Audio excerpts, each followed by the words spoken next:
Good evening, I'm Ian Hannamansing. Tonight, after the first taste of freedom for Michael Kovrig and Michael Spavor, what comes next? It was something that we had all been hoping for a very long time. What we've learned about the deal to bring them home, their first meals as free men, and insight and advice from another Canadian who suffered through a similar ordeal. Didn't really believe it was happening until we actually got out of Chinese airspace. Also tonight, Alberta's ICUs on the brink. The healthcare system is in a crisis. We are all trying to do what we can and get the help that we can. Federal help arrives for a healthcare system under pressure as doctors plead with the province to bring in more restrictions. And on the ice, they were competitors. Off the ice, they were a perfect match. I'm the right blood type, so why not get tested? I thought it was some sick prank at first. How a selfless act bonded these two curlers for life. This is The National. On this Sunday night, Canadians Michael Kovrig and Michael Spavor are surely savoring their first full day of freedom at home. From anxiety and doubt to reunions and relief, you can feel it when you see these emotional images. Kovrig and his wife Vina, who fought so long and hard for his freedom. Spavor also relishing his freedom tonight. Their long ordeal may be over, but now come so many questions about what they endured, how it all ended, and what's next for the Canada-China relationship. Tonight we look ahead to the next chapters of this complicated saga. Imagine the emotion those two men felt with those first steps onto Canadian soil. Ashley Burke begins our coverage with new details about what led up to that moment of triumph. After almost 3 years in detention, the behind-the-scenes events of the past 3 weeks led to Michael Spavor and Michael Kovrig finally coming home.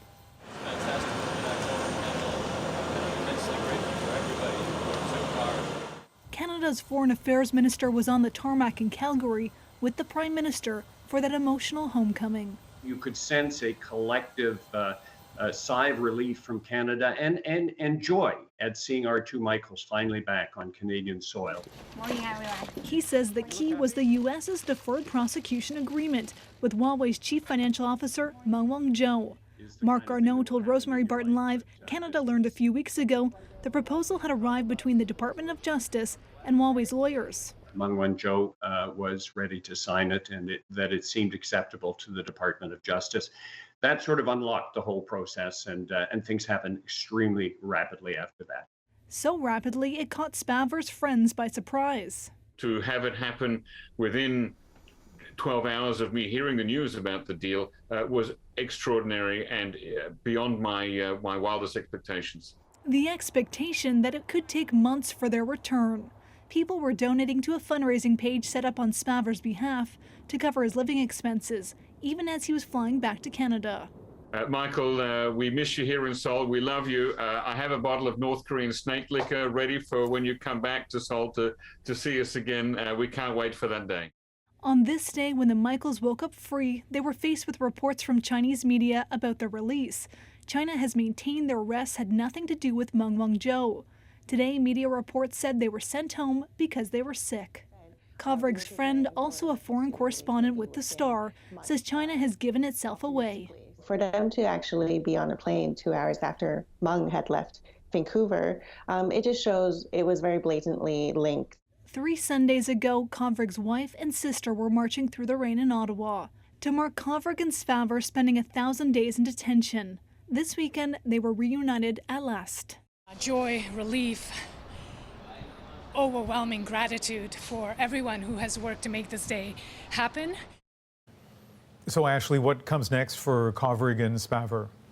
Well, they haven't worked in about 3 years. Today, Minister Garneau didn't rule out compensation for the two men if needed. For now, though, they are starting their transition back to normal life and likely enjoying some comfort, something that officials also probably thought about considering the menu on the plane from Anchorage to Calgary. The Department of National Defense confirms the Michaels were served some real comfort food, ribs and mac and cheese, baked in Alfredo and aged cheddar sauce. Ian? That's a nice detail. Ashley Burke in Ottawa. Thanks. Thank you. Many are wondering whether the return of the two men to Canada could be a chance to press reset on the damaged relationship between the two countries. But as Renee Filipponi explains, many think China has set a dangerous, undiplomatic standard. Meng Wanzhou's celebrated arrival in China is seen as a win in Beijing in its diplomatic battle with Canada. Chinese state TV described her detention as unreasonable. Here, experts warn this weekend proves the country is using hostage diplomacy. I think it has also demonstrated to China and even the United States that to get any person or country out of the situation, we have to pay huge costs for that. China is a rising superpower and Canada's second largest trading partner. Today, Canada's Foreign Affairs Minister said the work to rebuild that relationship would begin using a four-pronged approach to Beijing: coexist, compete, cooperate, and challenge. Our eyes are wide open. We've been saying that for some time. There was no path to a relation with China as long as the two Michaels were being detained. China continues to detain 4 other Canadians, including Robert Schellenberg, who have been sentenced to death for drug offenses. Hussein Jalil, a Canadian Uyghur activist, has been detained since 2006. What we need to do at this point is join the community of democracies, because China's basically been picking off the democracies one by one, Australia, Japan, Canada, in a kind of asymmetrical bullying. There are continued calls to punish China with a boycott of the upcoming Beijing Olympics. And a number of countries have already put bans on tech giant Huawei. We haven't banned the use of Huawei equipment in the backbone of internet systems here in Canada, unlike our Five Eyes allies. I expect we probably will now that the two Michaels are back home. And while experts here say this incident has permanently damaged the relationship between the two countries, it's playing out very differently in China, where media is painting this as an opportunity for improved relations. Renee Filipponi, CBC News, Vancouver. And freelance reporter Patrick Falk is in Beijing, where it's already Monday morning. And Patrick, what are you expecting to see in the days to come there? Well, Ian, as we just heard a moment ago, things are playing out very differently here in Chinese media. But I think whether you're in Canada or in China, the thing that people are really talking about are these claims that Michael Kovrig and Michael Spavor confessed to their crimes and they were let out on bail due to medical reasons. It's hard to see how people are really going to buy that because of the timing of everything happening. And there's no shortage of people that are ridiculing the idea online and in conversation and so on and so forth. But, also one of the things that was talked about in the Global Times was that China reserves the right to resume the case against them if they violate their bail terms. So it'll be interesting to hear what those conditions are exactly. And there was another point that was made as well. It said that because of the fact that Canadian intelligence services had welcomed home Michael Kovrig and Michael Spavor, that was proof that China was right, or that there was some sort of link about the activities that they were undertaking here in China. So, it does seem as though, even though both sides have got their people back, so to say, but, this sort of ongoing narrative here and discussion, it does indicate that there is a lot of bitterness and things aren't going to go away very quickly, one would imagine. Interesting to hear that the Chinese media reporting they had confessed to, quote unquote, their crimes. Freelance reporter Patrick Falk in Beijing. And still ahead, we'll take a closer look at the extraordinary return of Michael Kovrig and Michael Spavor from the point of view of someone who knows what they're going through. Canadian Kevin Garrett was detained in a Chinese prison for 2 years. He was accused of spying and stealing state secrets. I'll speak to him about being imprisoned and then the return to freedom. Let's turn now to the building pandemic pressure in parts of Western Canada. Together, Saskatchewan and Alberta represent about 15% of Canada's population, but they're home to 55% of Canada's COVID hospitalizations. Tracking those hospitalizations per capita, it's clear while other provinces are dealing with significant rates, Saskatchewan and Alberta are on a different scale. Kyle Bax is in Calgary, a city in the process of choosing its new mayor as the province struggles to come to grips with the spiraling pandemic. Well, pleasure meeting you. Pleasure meeting you. All right, take care. On the campaign trail to be the next mayor of Calgary, voters are focused on COVID. With Alberta's healthcare system barely holding on, they are divided on solutions.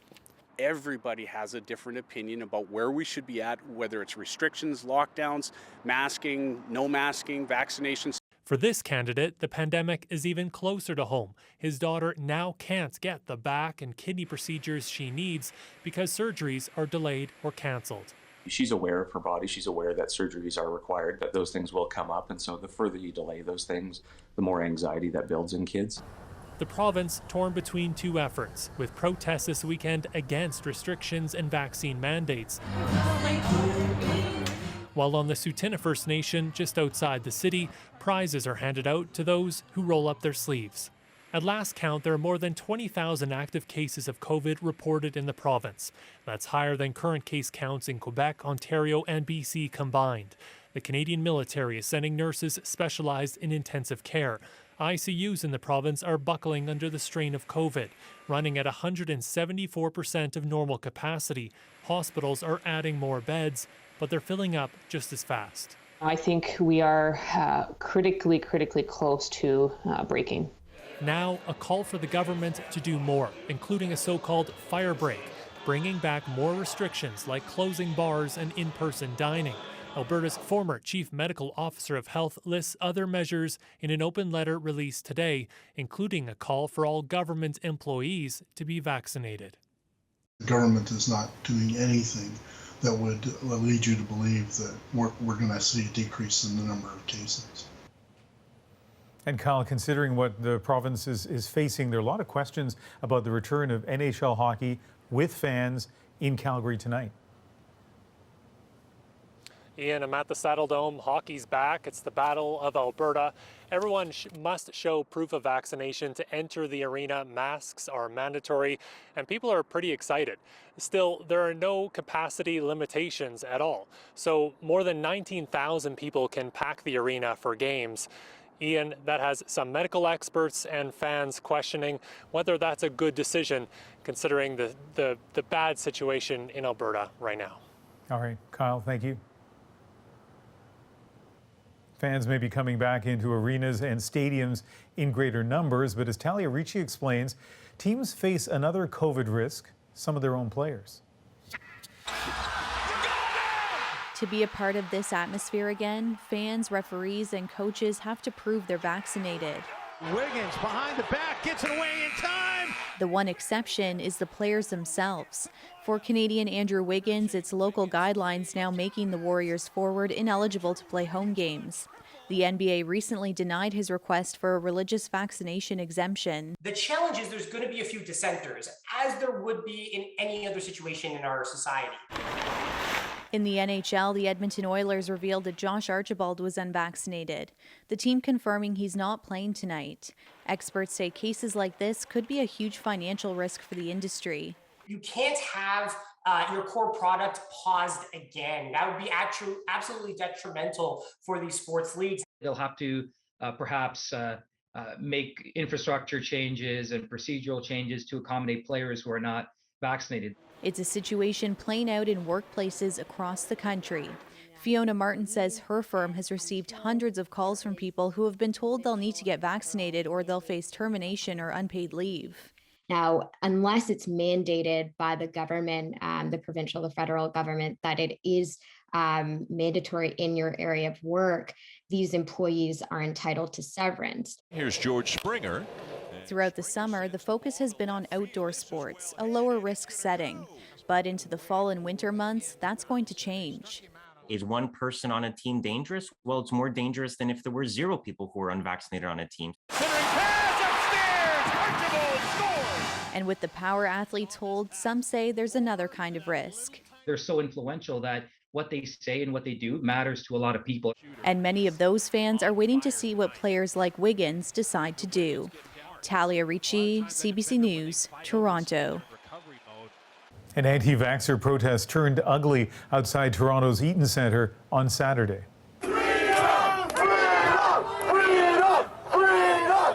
Unmasked demonstrators shouting freedom tried to force themselves inside, but they were blocked by security. 2 protesters were arrested and charged with assault. No serious injuries were reported.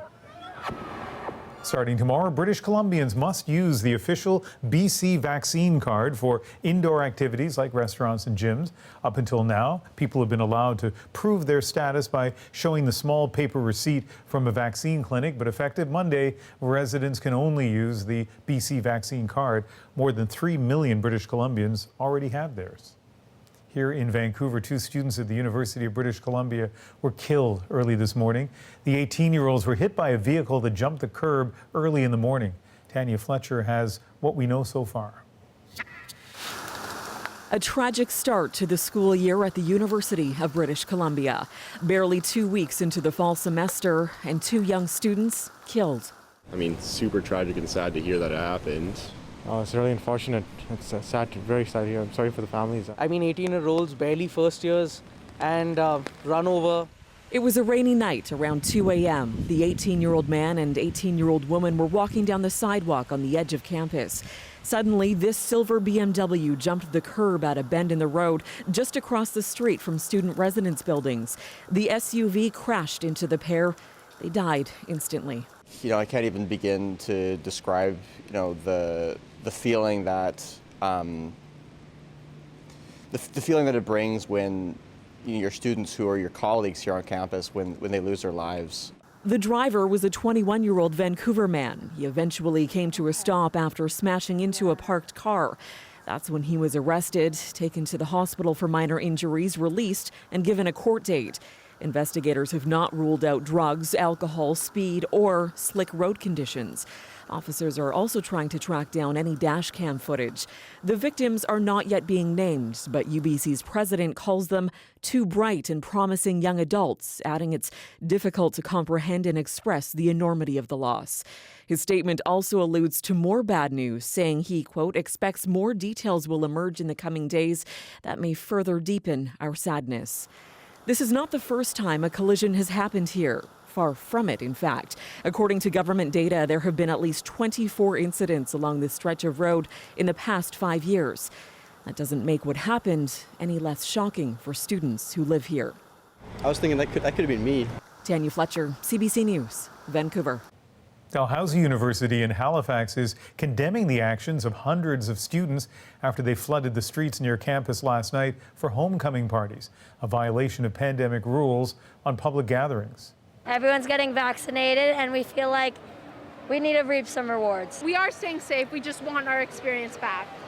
Thank you. Have a good night. Thank you. Paramedics were on the scene, though there were no reports of serious injuries. Halifax police arrested 11 people for public intoxication. The university denouncing what it called reckless, deplorable behavior and said it would pursue disciplinary action. A former Toronto Liberal MP is telling the elected candidate in his riding to step down. Adam Vaughan made the comments today on Rosemary Barton Live. He has won an election with support and resources and information that is not consistent and is not necessarily true. Kevin Vuong won in the riding of Spadina-Fort York, but he was dropped by the Liberal Party just 2 days before the election after a prior sexual assault charge came to light. That charge was later dropped, but Vaughan says Vuong was not forthcoming about it during the vetting process. Last night, Vuong released a statement announcing his intentions to keep the seat and sit as an independent in the House of Commons. Another election being closely watched tonight in Germany. It's the country's first without Angela Merkel, stepping down after 16 years as Chancellor. But as Margaret Evans shows us, the race is so tight, it could be weeks before a final coalition is settled and Germans know who their next Chancellor will be. All change. At least that was the expectation in an election marking the end of an era in German politics, the exit from the political stage of Angela Merkel. Both leading contenders for her job, fellow Christian Democrat Armin Laschet and the Social Democrats Olaf Scholz, have promoted themselves as candidates of continuity in a country often uncomfortable with change. Ahead of today's vote, 40% of electors were undecided. Me and my friends, we had some trouble deciding. Part of the problem is that both the main parties have already been in a coalition government under Angela Merkel for so long, it can be difficult for voters to differentiate between them. Anxious faces at a youth party organized by the Social Democrats greeted exit polls when they were announced, signaling a nail-biting finish. Felicitas Richter was hoping voters would offer a more definitive early lead. Germans, they like to know what's coming next. They don't like change that much. Many say the center-left party will not consider another grand coalition with Merkel's conservative Christian Democrats. This party is so fed up with this conservative party.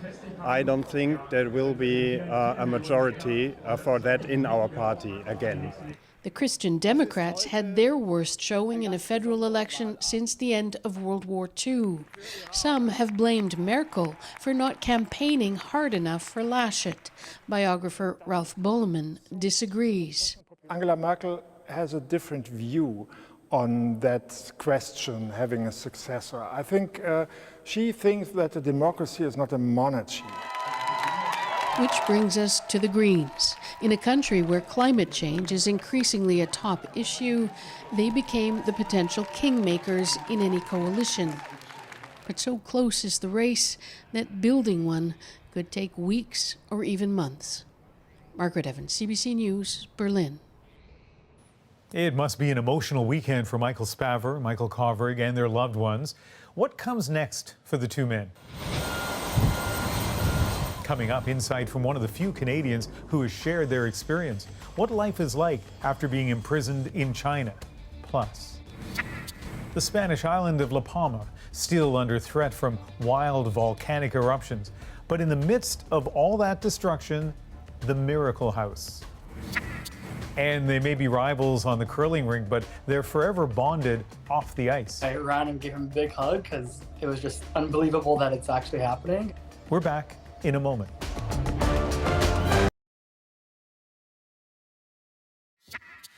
Welcome back. Let's return to our top story, the homecoming of Michael Kovrig and Michael Spavor. This weekend was the end of a nightmarish ordeal, one that only a few people can really understand, and that group includes Canadians Kevin and Julia Garrett. The couple had been living in China doing Christian aid work and running a coffee shop. Chinese authorities accused the Garretts of spying and imprisoned them in 2014, shortly after Canadian authorities arrested a Chinese national here for extradition to the United States. Julia Garrett was finally released in 2015, Kevin freed in 2017 after 775 days in detention. We're joined now by Kevin Garrett, who's at his home in Vancouver, and so many of us watching those emotional pictures of reunions in Canada. What did you think when you saw Spavor and Kovrig finally back in Canada? Well, I was thrilled because I know very well what that feeling is like. We were detained unjustly and unfairly also in China for 775 days. For them, it was 1,020. But for me, it brought back all those feelings of being reunited with Julia, my wife, my kids, my grandkids, and all the emotions that comes with. But it's also at the very beginning of relieving that all that pressure and tension you've lived under for so long. Tell me about your experience in prison in China. Wow, that'll take a book. But it was not fun. It was not nice. There was 14 in my cell. You have to pay for everything if you want food. The lights are on 24/7. There's guards, of course, monitoring you, cameras in the room. Your bathroom's a glass enclosure, so it's open to the world. And, just not treated very nicely. And I had all sorts of people come through my cell, 80 or 90 in the 19 months I was in that particular cell. And, every kind of crime imaginable passed through my cell. An inmate passed through there. And besides all the things you mentioned there, how were you treated? I was treated okay, basically like other prisoners. I ate the same food when there was food because there wasn't always food to buy or eat. But I had to sit and watch the news every night at 7 o'clock, the CCTV news. You have to do that. You have to be there for your inspection every morning when the guard comes in and he counts, make sure everyone's there, which there's nowhere to go really. But So you're very controlled, very regimented, and you have to fold your bed things in a certain way. You have to eat at a certain time. You can't eat at another time. So everything's very controlled. All of that while knowing that you hadn't done anything wrong. And Exactly. So then you go from this, from prison, essentially, I mean, it was prison, to being free in Canada. Tell me about that transition, the first few hours, the first few days of freedom at home. It was kind of surreal. Like I could hardly believe I was there because it happened so suddenly for me. It was, I had a verdict hearing one afternoon, and within 36 hours I was on a plane and then back in Canada. And it was just almost didn't seem real, and I almost didn't really believe it was happening until we actually got out of Chinese airspace. But getting back and my family all being there when I arrived was incredible to feel and see that. But then I could kind of decide what I wanted to do. I wanted to go get a coffee. Well, I could never do that in prison. I wanted to go get a burger or something like that. There's nothing like that in prison. So it was like all of a sudden I'm faced with choices, which were good but normal, but you're all of a sudden faced with all these things you had not thought about or even dreamed of for months and months and months. I feel like there's probably a period of elation and adrenaline, right after you get out. And then I wonder what happens when that slowly diminishes, when it wears off. And so, in terms of the two Michaels as well, what do you think is in store for them, or at least what happened to you after that initial rush of freedom? Well, then, well-meaning friends said, "Oh, what are you going to do now?" And we were given some really good advice, and it was to don't make any major decisions for 18 to 24 months. And that, for whatever reason, that stuck with us. It's like, okay, we won't. We spoke, we were able to thank a lot of people, speak at a number of churches, and because we had thousands of people praying for us around the world. And, but there was that kind of, not a letdown, but just a decompressing, which is necessary, and I found what was best for me was just to do normal things.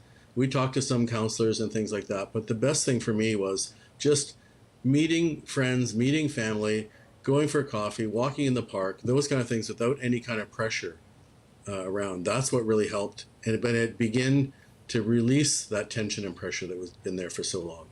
We have just 30 seconds. Let me finish with this. Do you have animosity now towards China? No, I don't. We'd love to go back. We can't. Well, technically, I guess we could, but I don't know if they'd ever give us a visa. But, this is the political system. This is the system. It's not the people. And the people we love, and we have great friends there. But, I don't hold animosity towards them. It was hard, the most difficult time of our lives. But, God saw us through, and that's what's most important. Kevin Garrett, I should say, you said you would take a book to explain it, and you were telling me you've written a book, Two Tears on the Window. But thank you very much for telling us your story here tonight. You're welcome. Coming up, COVID patients are filling ICUs in Alberta and Saskatchewan in unprecedented numbers. When we come back, what it's like working in those hospitals and what doctors want to hear from politicians.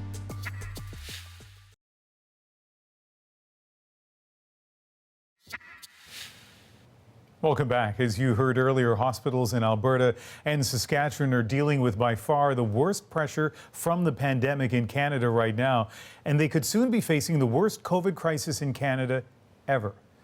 Looking at hospitalizations per capita over the past year, Quebec had a major surge last winter, Ontario in the spring, Manitoba had two even bigger spikes. And now Alberta and Saskatchewan are just shy of national records. Joining us now, two doctors who are seeing the dire impact of COVID firsthand. Infectious disease specialist Dr. Alex Vuong is in Regina, and Dr. Darren Markland is an intensive care physician and a nephrologist at the Royal Alexandra Hospital in Edmonton. Hi to both of you. Hi, Ian. Hello. Dr. Vuong, nearly every day this week, Saskatchewan has been breaking records both for number of cases and hospitalizations. Tell us about where you're at now. How close is the system to collapsing? Yeah, so it's a bad situation here in Saskatchewan as it is in Alberta. We've been trying to create additional surge capacity, especially for our ICUs. And, so far we've been able to create that capacity. Staffing is, getting tight, but we're holding at this point as well. But we've already canceled a lot of elective procedures, surgeries, organ donation and so forth. So again, there's a degree of triage already happening with all of that. And so the next week or two are going to be really, really important for us, seeing how our curve is going to go. If our curve keeps increasing the way that it is right now, we're going to be in some trouble. So there are different levels, Dr. Markland, of triage. Many of us have seen it. You go into the emergency room and there's some kind of decisions about who goes where, but particularly in intensive care where people are already clearly very ill. Where is Alberta at in terms of implementing triage there? Triage is tricky. We have the official policy that we will not institute triage until every single resource has been used up. That means that we have actually doubled our capacity for intensive care beds, and that is a tremendous feat. But to do that, our quality and our standards of care have had to be relaxed. Safety is always the first thing we look at, but we're canceling surgeries. We have nursing ratios that are difficult to maintain, and quite honestly, the level of care has dropped. We're just doing that to keep everybody alive. Triage is different. When you institute triage, you take the family and the patient's input into the process out of it, and it becomes a numbers game, something we don't want to get to unless we absolutely have to. And Dr. Markland, it is so important for us, and this is why we're talking to the two of you, so important for us to stay away from underplaying this, but also overplaying it as well. Do you have a sense in your hospital how close you may be to having to triage in intensive care? We're very close. 2,200 cases peaked for the Alberta numbers about 6 days ago. If we follow the time frame, these shells are in the air, which means in about 10 days we're going to see the surge. We're running maximum capacity. We're going to expand further. But that's kind of like a tsunami coming at you, and it only takes that plus something else. For example, a mass casualty event. It could be a bad food poisoning event. We are really stretched to the limit. We have no capacity for accidents or catastrophes. Dr. Vuong, yesterday you tweeted this. So many warm and caring colleagues in the hospitals have disassociated themselves from the tragedy that we're seeing each day just to survive. Take us inside those staff rooms, inside the hospital, and describe for us the impact it's having on you and your colleagues. Yeah, and with our third wave, when Regina got hit really hard in March and April, it was we saw so many unfortunate situations, frontline workers, essential workers who didn't have the opportunity to be vaccinated, who were out there because society needed them, getting infected. And, it was all hands on deck. We were all pulling together to try to do what we could to save as many people as possible. And with this fourth wave, it has been so hard to see so many people come in. Again, the vast majority unvaccinated, but to keep in mind that the vast majority of people that we've seen who have come in who are not vaccinated are not the hardcore anti-vax types. They're the individuals who are hesitant, who had a lot of questions. And honestly, like when the government stopped everything, restrictions and so forth in July, whether it was Alberta and Saskatchewan, I think a lot of the urgency went away. People didn't feel that urgency to get vaccinated, and there's so much regret and so much sadness. So honestly, it's almost a survival tactic at this point. We're just trying to pull together to get through as best we can. And Dr. Markland, let's end with this. From what you're seeing day to day, I assume, in the ICU in Edmonton, what's your message for people who are watching right now from Alberta and Saskatchewan? I think we need help, and I think where we need help right now is from our provincial government. We have a new health minister, Jason Copping is new to the portfolio, and I sincerely hope that, first of all, he legitimizes a lot of the health policy that has been subverted by the government. Our vaccine passports need to be non-forgeable. They need to be enforced. We need to implement tracing and contact tracing again. And he has a chance to fix the problems that our previous health minister, Tyler Shandro, was part and parcel in creating. We need help from our government. We elected them to govern us, and they are the ones that can fix this for us. Well, we really appreciate getting the view from both of you from kind of inside your hospitals and what you're seeing firsthand. Doctors Markland and Vuong, thank you very much. Thanks, Ian. It's a pleasure. And next on The National, after nearly 2 decades, Angela Merkel steps down. How do Germans feel? For me, I feel afraid about everything. Coming up, the legacy of the woman who shaped modern Germany. But first, a story from the curling rink that will warm your heart. It is about two competitors who've been rivals on the ice for years, but this week are definitely on the same team. Adam Freilich plays for Team Como out of New Brunswick. He's been battling stage 5 kidney failure for several years, desperately searching for a donor. When his team put out a call for help on social media, Charles Gagnon stepped up in a big way. He plays for Team Lawton out of Quebec, and as it turns out, he was a match. Until I saw him in person at the hospital, I still wasn't sure if it was real, and I'm still pinching myself. And I ran and gave him a big hug because it was just unbelievable that it's actually happening.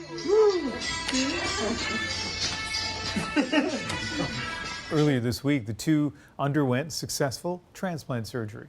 Doctors are all very happy with how things are going, and I can't be happier myself. It seems like a miracle from this guy.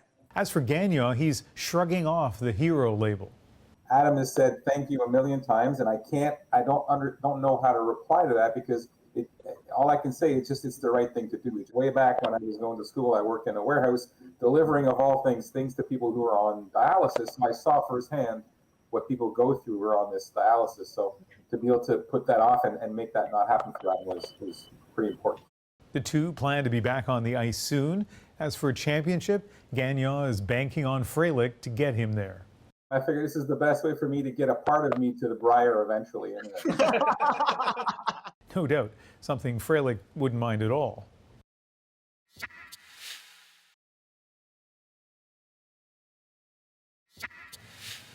Welcome back. A volcano continues to spew lava in the Spanish island of La Palma.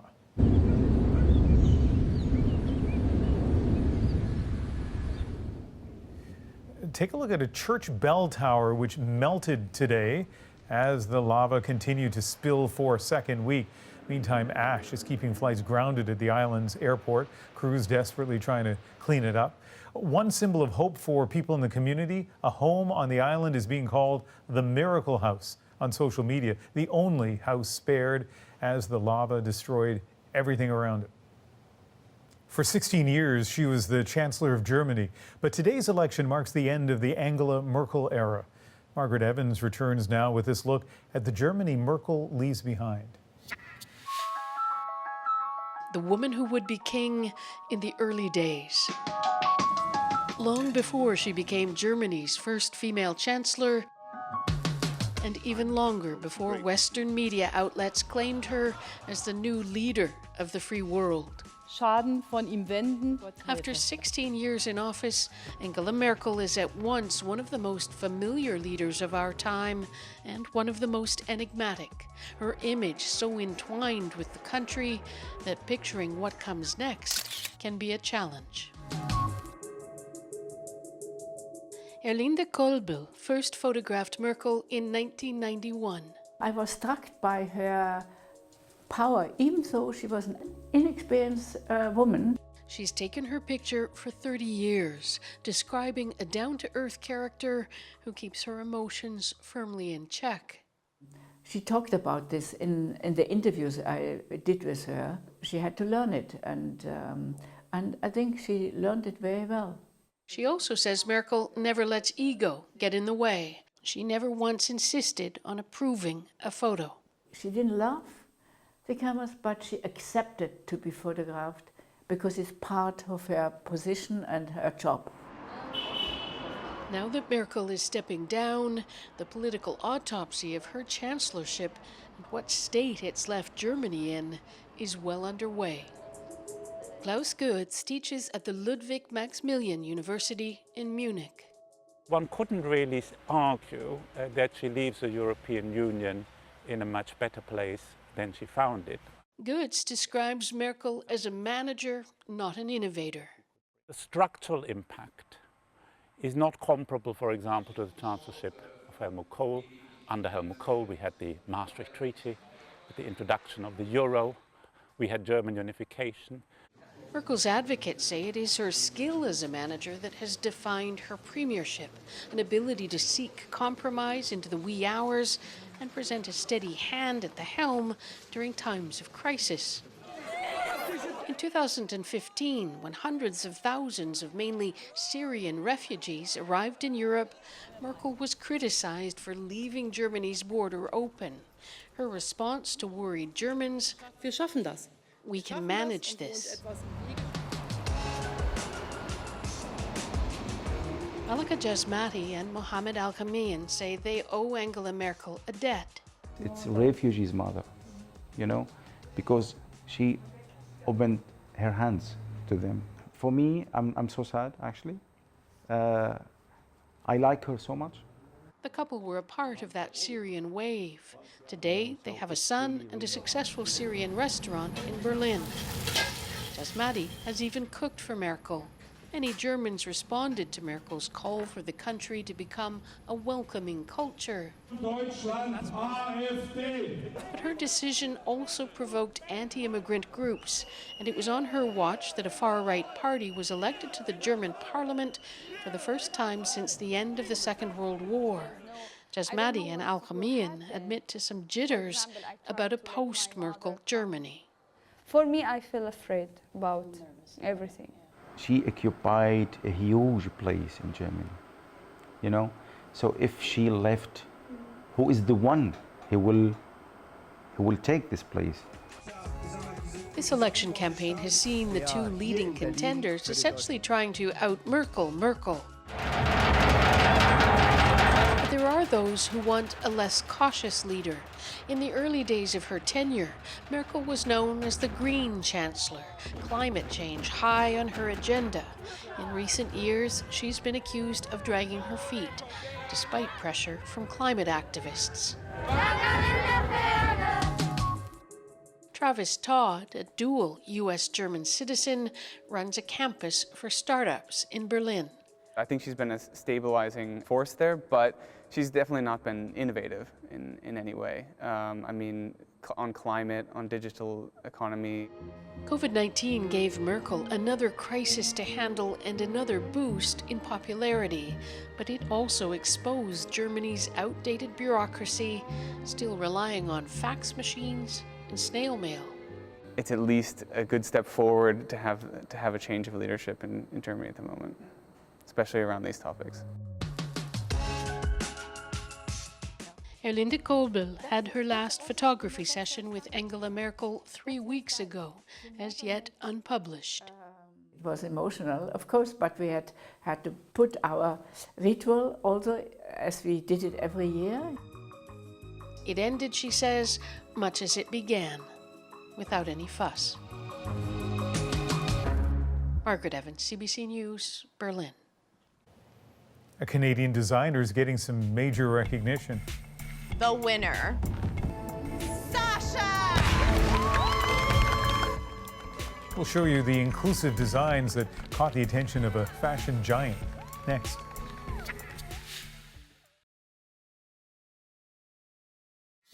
She has that fight and that hunger in her, and I don't think she's going to let anyone else win this competition but her. High praise from someone with a lot of influence. That is, as you saw, reality TV star Khloe Kardashian cheering on a designer from Brampton, Ontario. Sasha Ruddock entered into and won a $100,000 competition hosted by Shein, a fast fashion company. The body-inclusive contestant wowed the judges, including celebrity judge Khloe Kardashian, and beat out 30 designers from around the world. And her success story is our moment. The winner, Sasha!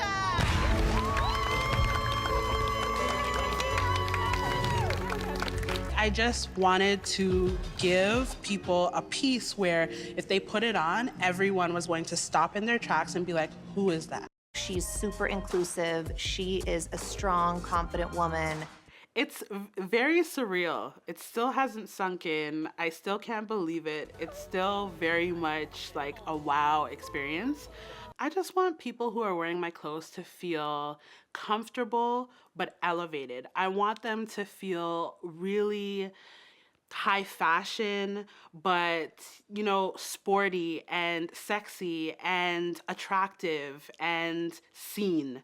And if you can have pieces that really just allow you to show up as the person that you know deep down you are, then life just gets much more entertaining and exciting. Okay, I'll make a confession. I do not understand the world of fashion. I especially don't understand fashion runways, but I do understand the importance of inclusiveness, and that is a terrific moment. We kind of debated whether it was too big a commercial for the company, but really it's about that young designer from Brampton, $100,000, and the level of publicity she has, I assume, will be career changing. That is the National for September 26th. Good night.